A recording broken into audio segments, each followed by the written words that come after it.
Okay, here we go. Oh man, it's very good to be here. It's great to see all of you, see familiar faces, some new faces too. Yeah, it's strange driving in and as if nothing's changed. But for me, it's been it's been a wild few months. I left Michigan in November and moved to Georgia, and I'm not settled yet. It's a very slow process, really, and I'm still kind of in the middle of it. So, it's like I haven't been gone long enough quite yet. So I sort of feel like I don't know. There's a certain sadness in a way, seeing familiar faces and places, and but yeah, that's just where I'm at right now, and I'm not sure what else to say. Other than I did notice that I had to use the heat in my car. And it's June, so I was like, oh yeah, there's also that happens. I probably won't need the heat in my car until next November when I go back. So, I want to talk about, I don't know, some things I'm always talking about, and I've been talking about for 5 years. And the title for the next couple weeks, if you make it for 2 weeks here, is "The Old Will Dream Dreams and the Young See Visions." It's a line from the New Testament, in fact, and actually the New Testament just stole it from the prophets. The old will dream dreams and the young will see visions. And I guess what I hear in that is kind of the possibility of a certain wellspring opening, a certain wellspring that comes from the depths, that comes from the mysteries, that can infuse life, that can fill your being in some way, kind of like breathing in the holy. That is actually a better title for what I want to talk about today. And I wasn't sure if it was holy as in Holy or the other kind of whole, holy. And maybe it's something of the two. In fact, the mystic, as I understand the mystic, the description of the holy, Holy, is in fact, or I should say contact with the holy is to have contact with the whole, or what Ken Wilber would call one taste of some kind of whole, of a kind of unity, of an absolute. And here's what I won't do in the next, I forget how long I'm even supposed to talk, half an hour or something. 20 minutes, yeah, right.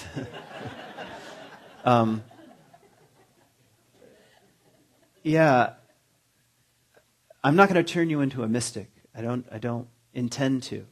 And I'm saying I'm not a mystic. I'll come back around to that, but I want to open to the possibility of the mystical. I want to speak about that. It's almost as if there are modes of being. You could call it one could call the mode of ideas, the ideological, the Neoplatonist. That the world is made up of ideas, and then there's like kind of the naturalist, that it's just material. And then there's kind of the philosophical skeptic, which is reality is a construct of notions, which is sort of like ideas, I suppose. And then there's the mystic. I'm not like summarizing all modes of being. I'm just saying there are a few. And then there's the mystic that kind of stands outside of all that and says, not really. Then there's contact with reality as a capital R. And if that happens to you, it will undo your life. And the mystic comes back from these kinds of experiences and then feeds culture. Feeds the depth dimension of culture. That's my argument. Feeds culture in some way. And we ought to be listening to the mystics, not as if they're right, but as if they open a door to reality with a capital R that we can't quite see. Can't quite see in our small, sophisticated, scientific, materialist, egocentric, narcissistic cul-de-sac that we live in. And they come along and say, yeah, but you can what if you breathed in the holy? Like, what would happen to you? What happened if you breathed in the juniper? That song was very sort of meaningful. It reminded me of my first wilderness fast. And I remember after like 3 days, it's funny how you think you notice things, but you don't notice things. And sometimes 3 days of not eating, you notice something that was right next to you. And I noticed a juniper tree that had been struck by lightning, and I could smell it, you know. I could smell this kind of magical, strange, mysterious aroma filling the air, and it was kind of holy. That's what I would say. Do you know what a juniper smells like that's been burned to the ground by a lightning bolt at 9,000 feet? You should find out. But maybe that's also in the dune grass somewhere. I don't know. Or some other expression of the holy. Anyway, the mystical experience, it requires a certain amount of translation of the ineffable, and that's what makes it difficult. Okay, so none of that is what I wanted to say. I made notes. Okay. One of the funny things that happened to me here over the last 5 years when working here was that I thought, personally, I had left the religious realm. Like, I'm no longer religious, is what I would say. But then I just kept bumping into that being a problem. That my basic orientation is religious. I'm religious. I don't mean I believe certain doctrines or disbelieve certain doctrines or belong in a certain camp that is recognizable. Maybe I'm in a camp, I don't know, but I'm just saying my disposition is religious, that I'd like to orient my life around what is things of ultimate meaning, if I can. That's all I mean by religious life, and that kind of surprised me. I thought John Lennon was right, you know, imagine no religion. But it's a lovely imagination, it's just, I don't know if it's that easy. Because the psyche is structured in a certain way. That's the way I would describe it. And that was kind of a funny thing. And I allowed you into my own, allowed you, not that it's that special, but some of my own musings and wonderings and questions I just did out loud in front of all of you. And I'm really grateful for that kind of openness. It's just funny that my own kind of religious disposition, orientation, toward the sacred, toward the holy, toward things of ultimate concern, I found freedom to do that in a place that didn't require any kind of religious adherence. It's like, oh, perfect. You know, we don't require anyone to believe or disbelieve anything really here at C3, and that was, so it was kind of it was a gateway drug to religion, you know, in other words.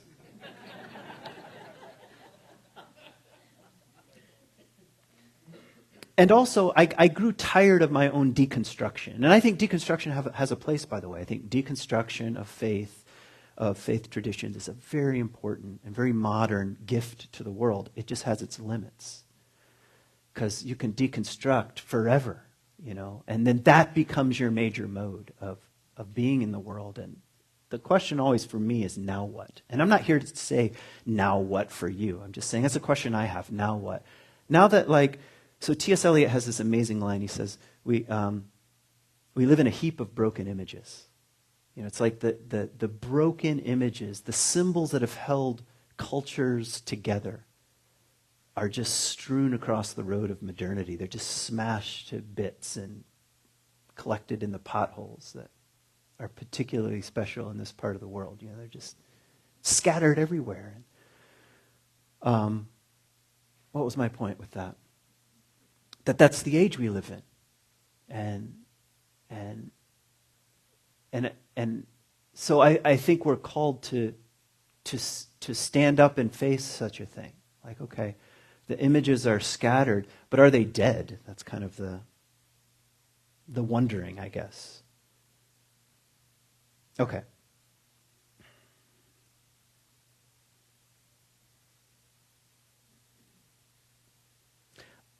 I want to say something that's more of an intuition, and it goes something like this.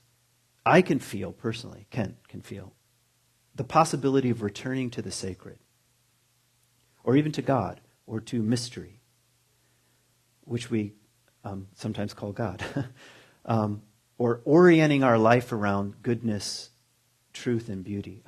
That's my intuition about the kind of spiritual illness of our age, that this possibility stands in front of us, or we have the possibility to contemplate the deepest questions and to wrestle with suffering and to wrestle with justice. And to put something or someone or no thing in quotation marks, at the center that's something other than the human ego, which I think that's largely how I would describe the modern world, in my opinion. The ego is the thing we revolve around, the I, the small self. And I think the mystic comes along and says, something else is at the center, even if we don't know what the name of that thing or no thing is. And I like that as a challenge. Because we've had quite a run putting the human ego at the center of the world, the center of culture, at the center of meaning. And that's the world we live in. So do you like it? So maybe there's an alternative. That's sort of what I'm musing about here. And that to live a life of meaning, or at least a life in pursuit of this kind of meaning, is kind of my own apocalyptic musing. That's where I sense things can go. Okay.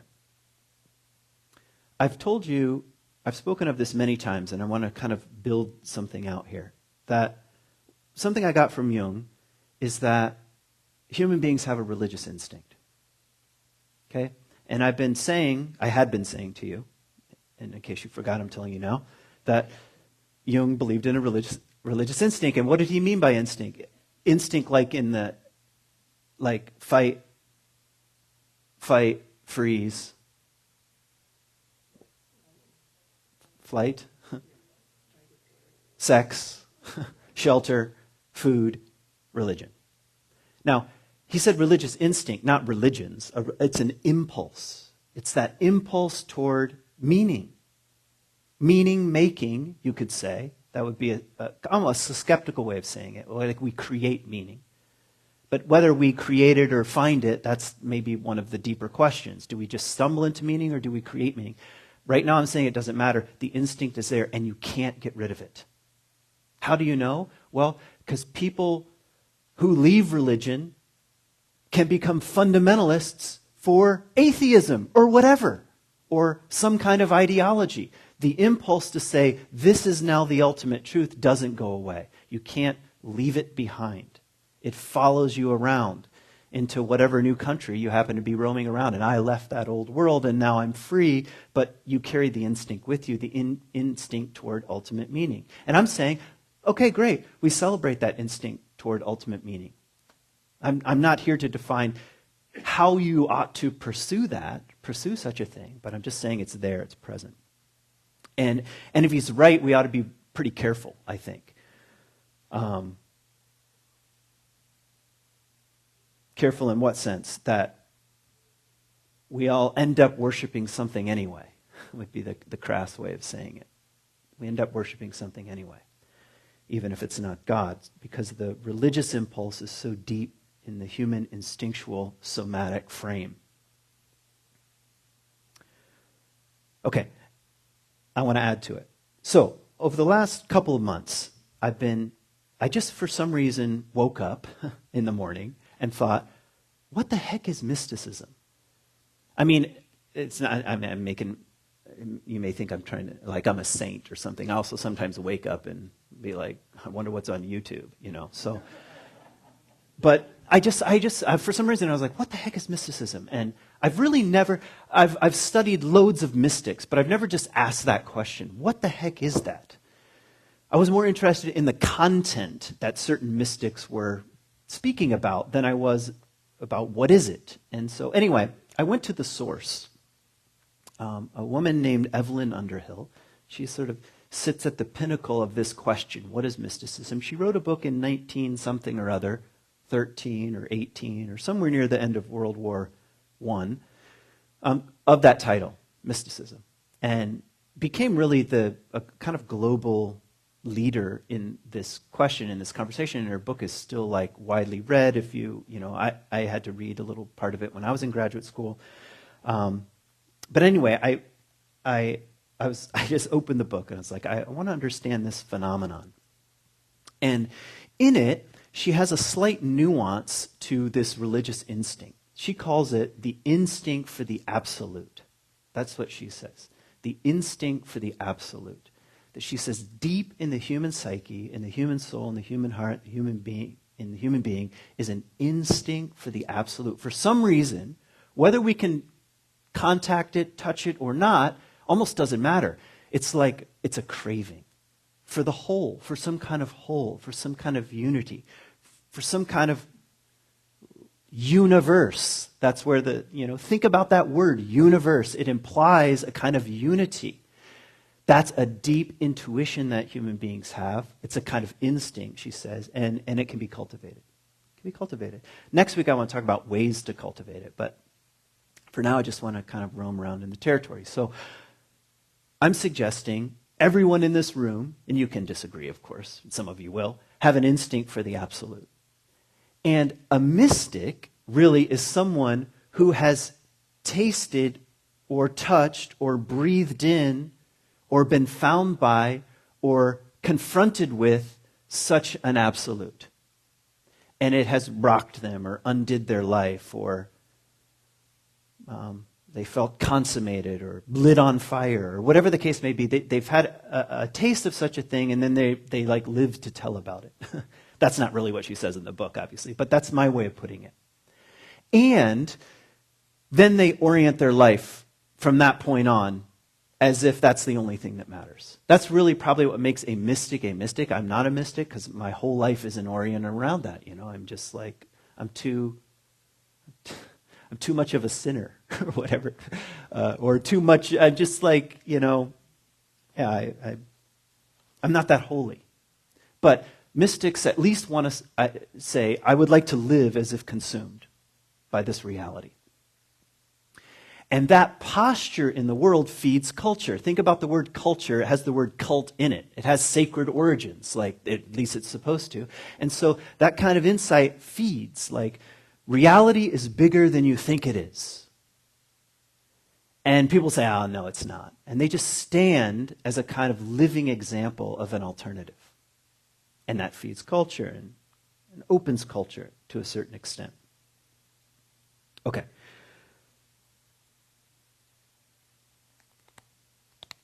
So, I'll give you some examples of how you might be able to think about this. So when I first started questioning my own Christianity, my own faith, my own sort of biblical upbringing, the Bible itself, somewhere along the line I bumped into Heschel. Abraham Heschel, Jewish rabbi, also sort of philosopher of religion. It was the first time I'd ever actually bumped into something called the philosophy of religion. I didn't know you could do such a thing. I thought religion was either true or untrue. I didn't know people then talked about it in a philosophical way. And so it was like, what's this? And Heschel, I found, he's a very profound thinker and writer and so forth. And he says something interesting. He says that there's a distinction between the written record, the content, say of religion or of a sacred text, what's written down and passed down, and the possibility of an actual experience of the sacred or the divine. So he says, for example, let's take the Hebrew prophets. The fundamental question is actually quite simple. Did something happen? Not what's the actual content. Most of the people who argue about religion are arguing about content. did this or that happen? Was Jonah really swallowed? Did he really live inside a fish? Did the sun really stand still in the book of, like it says in the book of Joshua? And the fundamentalists like, oh yes, it definitely stood still. And other people are like, that doesn't make any sense. And we're arguing about the content, and all of that's fine. It's part of the record. You could do the same thing with Buddhist texts. You can do the same thing with Islam. That's the written record. But he says we have to hold out the question of, did something happen? Was there contact with the transcendent? And some people would say no. And what Heschel is saying is yes. Possibly yes. That there is contact with, I'll use it more of a Jungian phrase, with the numinous, with the mystery, with the mysteries. And it opens. There's an opening. It blows the door off what we called reality with a tiny r, and now there's something like reality with a larger r. And he says, yes. And that's the fundamental, that's what makes religion fundamentally interesting, is that there was contact. Okay, there was contact. I don't mean contact like an alien life form, or even how most people think of, like God is somewhere else, like a big dad up there or something, or a mean king, and every once in a while he shouts things down, and people are like, okay, we get it. Those are cliches. I'm just talking about kind of walking through the threshold of a larger reality, a numinous threshold to a larger reality. So what's my point? My point was, Heschel says contact happens. And we ought to hold that out as a possibility. Take Isaiah. Okay, Isaiah, the prophet, here's a drive-through of his vision. He said, so there I was. I'm paraphrasing. There I was.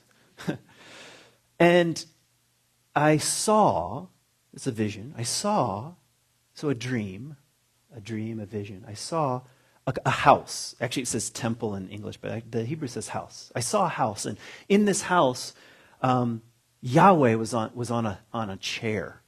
I'm directly translating. You would read temple throne, but just says I saw a house and Yahweh was in a chair. I guess having a seat.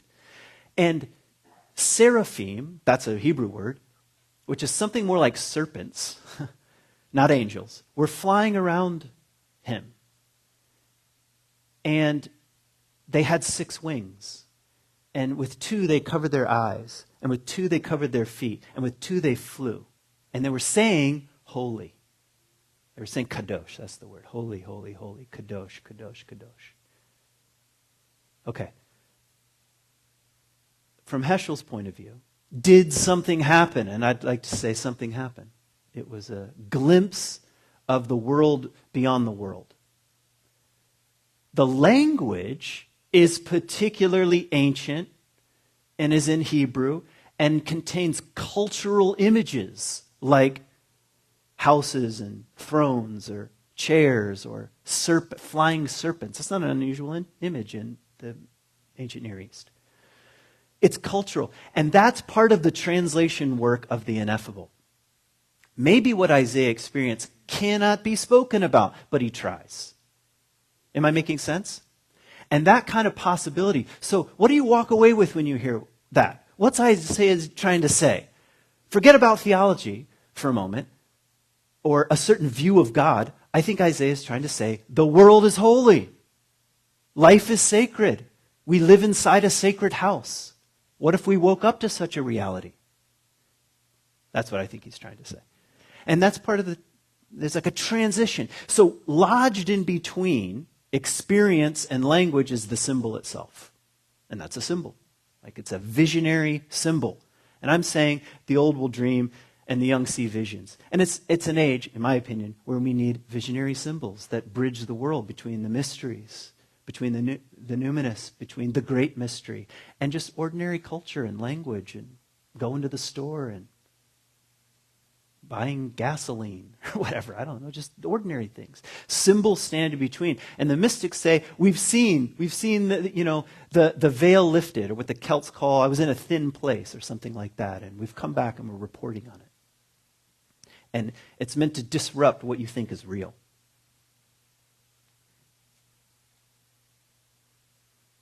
Okay. I'm going to tell you a story Then I'll read some Evelyn Underhill, and then I realize I have 4 pages here, and I've just basically half looked at one. Okay, here's a great story from the desert fathers and mothers of Egypt and Syria. So don't forget, Christianity for the first 300 years was a religion of wanderers and vagabonds and people with no power, and was illegal.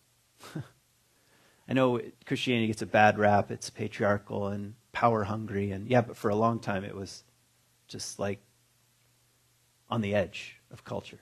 And the desert fathers and mothers are a good example of that. They just lived out. They lived out on the edge of society in a way, craving the absolute, wondering if the absolute can even be touched or tasted.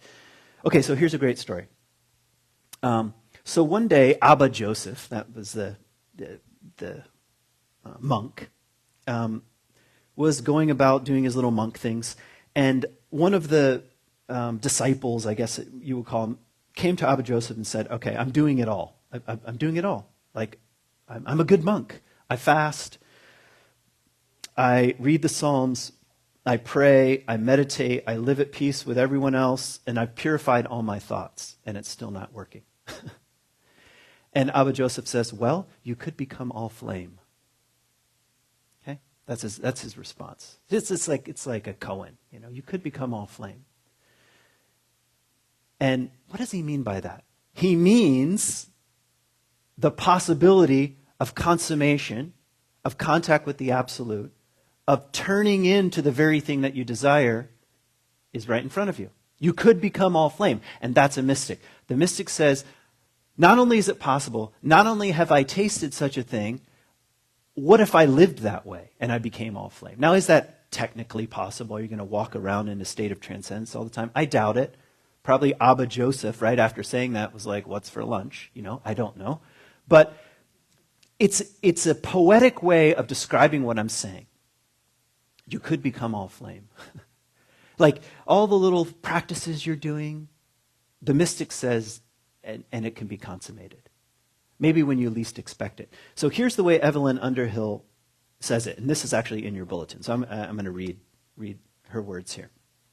In mysticism, that love of truth, which we saw as the beginning of all philosophy. Of course, that's what philosophy means, love of truth, So in mysticism, that love of truth, which we saw as the beginning of all philosophy, leaves the merely intellectual sphere. And intellect is fun. I like thinking. And takes on the assured aspect of a personal passion, where the philosopher guesses and argues, the mystic lives and looks and speaks, consequently, the disconcerting language. You ought to be, if you're hearing what I'm saying about mysticism, you should be disconcerted. You say, that doesn't make any sense. That's often how people feel in the presence of such a thing. So, the disconcerting language of first-hand experience. I'll take a quick pause. There's a very famous interview of Carl Jung by the BBC. You can watch it on YouTube. It's awesome. Okay, he's sitting there. He's got his little pipe. Obviously, I'm a big Jung fan. I don't know if you could be a fan of Jung, but whatever. I'm like at a concert. Jung. Anyway, he's sitting there smoking his pipe, and the BBC's there, and they're interviewing, and they're like, Dr. Jung. I don't want to do the accent, I guess. Do you believe in God? And this is what comes out of his mouth without thinking. He says, "I don't believe, I know." Okay? Now, that sounds arrogant, and then he gets uncomfortable. You can see his face is like, he's not sure quite what to say. I'm just going to leave it at that. I don't believe, I know. Okay? Now listen to this line again. The disconcerting language of first-hand experience. Not the neat dialectic of the schools, like schools of thought. Hence, whilst the absolute of the metaphysicians remains a diagram, and diagrams are great, impersonal and unattainable, the absolute of the mystics is lovable, attainable, and alive. Just feel the difference? Abstract, intellectual, lovely, thought out diagrams, ways of explaining the world, and the mystic says, I know. And I'm in love. And I've slept with reality. That's actually the language they will use sometimes. And it changes me, and I change reality. That's the mystic. Okay, now, a couple things, and then I'm done. I'm not, like I said at the beginning, I'm not trying to turn you into a mystic. Not everyone can be a mystic, all right? It's not like, I know we live in an age where you can be anything you want, It's like, do you know the little sketch artists? You probably don't, maybe you do. Key and Peele. Okay. Anyway, one time they did this little sketch, and it's like, imagine like a championship basketball game, and they've just won, and they're in the locker room. That's the scene. And like, people like jumping around and like champagne going, and there's an interviewer, and they're interviewing a guy, and they're saying, what was it like out there? What were you thinking when you were out there? He's like, you can do anything. You can do anything you want. If you put your mind to it, if you just are committed, you can do anything you want. He's like, yeah. And the sort of interviewer's like, yes, hear that. You can do anything you want. He's like, no, literally, you could do anything you want. And the interviewer's like, well, I don't know about literally. He's like, no, literally, you can fly. If you think you can do it, you can fly. And he's like, no, you can't. He's like, no, kids, go up on your roof, jump off. And the interviewer's saying, no, kids, do not do that, okay? That's what I'm saying about mysticism, all right? Not everybody needs to go up on the roof and fly. But I'm saying, what if we just started exercising a bit of that muscle? Okay? Like, what if we softened our rigidity about what we think is true? What if we exercised, I'll say more how next week, the imaginal realm of the human psyche? The old will dream, and the young see visions. As a taste, as a possibility of exercising our full, whole humanness, which is inside a whole universe, which is a kind of unity which every once in a while we get a taste or a glimpse of. And I'm saying, we could start exercising that muscle. We don't have to rush out and become mystics. Maybe we can't. But maybe we have something to learn. Someone called me a nature mystic the other day. And at first I was like, nature mystic. I'm going to get that tattooed here, nature mystic. But it also made me uncomfortable. I'm like, no, I'm not really. No, I'm not really a nature mystic. Or I won't name names, but there was a pastor who wrote a book recently, and he had kind of left the church, and in it he refers to himself as a mystic because he took a few psychedelics. I was like, oh, so it's that easy, little weekend medicine journey, and voila, you're a mystic. And I think, no, not really. I don't think he's become all flame, in other words.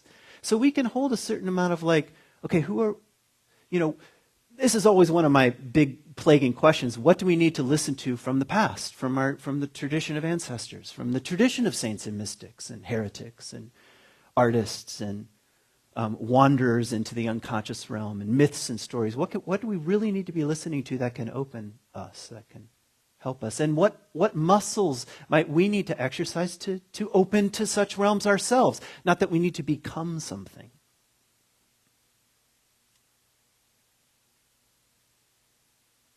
Okay, let me do some editing, and then I'll end.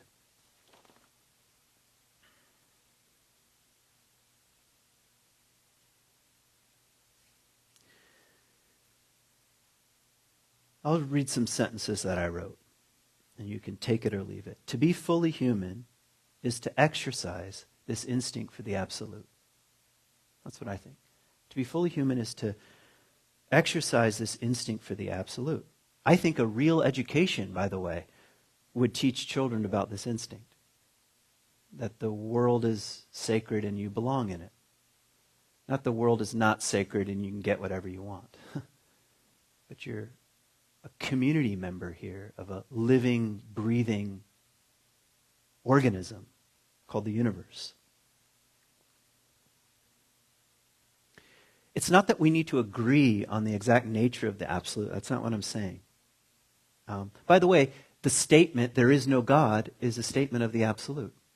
Isn't that interesting? It's like, well, I don't believe in God, but that's a statement of what's possibly of what's ultimately true in the world. It's the same instinct. It's an instinct for the absolute. I'd like to know what's absolutely the case, and I'm willing to argue about it and be wrong and make people mad, you know? Or think about agnosticism. I like the word agnostic because, first of all, I like the Gnostics. That's a whole other talk for some other year.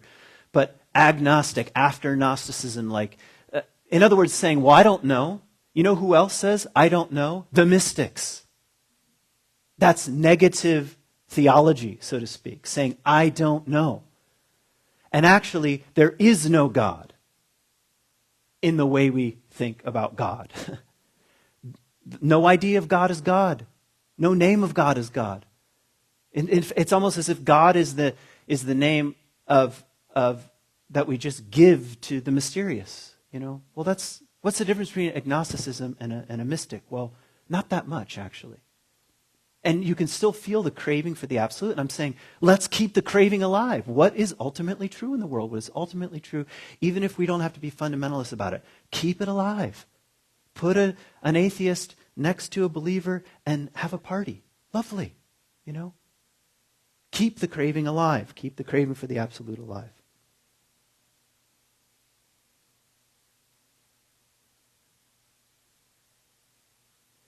Wouldn't you want to die? You're going to die. I'm going to die. We're all going to die.